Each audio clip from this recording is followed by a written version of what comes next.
কিও সম্মানিত ভারতীয় হোম মন্দির পুতেরা, ধর্ম আর খেলা এক জিনিস না। তোমরা আব্বা মুস্তাফিজরে দে IPL থেকে বাদ দেওয়াইলা, এতে আবারও প্রমাণ করলাই গরু সেনা আর গোবর খাইয়া কোনোদিন সুবুদ্ধি হয় না।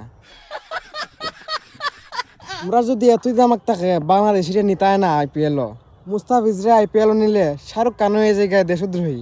তোমরা আব্বা যে মোদি আমরা শেখ হাসিনারে নিয়ে রাখছে, সে কি দেশদ্রোহী না?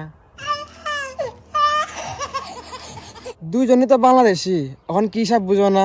দুধু খাও, তোমরা দুধু খাইবা কইতে? তোমরা তো গরুর গোবর আর সেনা খাইতে খাইতে লিভারের সাথে মাথার তার বারো ছিঁড়ে লিছে।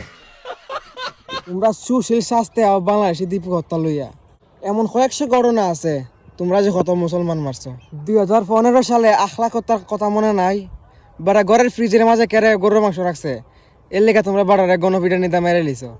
2024 সালে উত্তরপ্রদেশে এক মুসলমান ব্যবসায়ীরে মেরে লাইছো, এগুলা কি মনে নাই?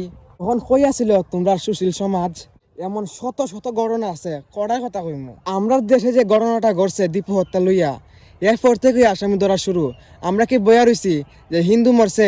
আমরা কি বাংলাদেশে হিন্দু মুসলমান ভাই ভাই, এই দেশের মানুষের মধ্যে কোনো ঝামেলা নাই।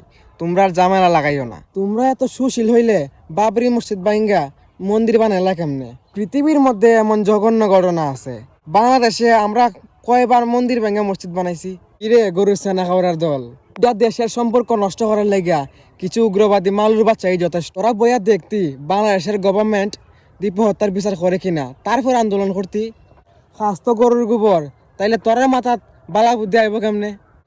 খেলাটা খেলার জায়গায় রাখতি, এটা মাঝে না রাজনীতি ঢুকাই দিছস, এটা মাঝে না ধর্ম ঢুকাই দিছস।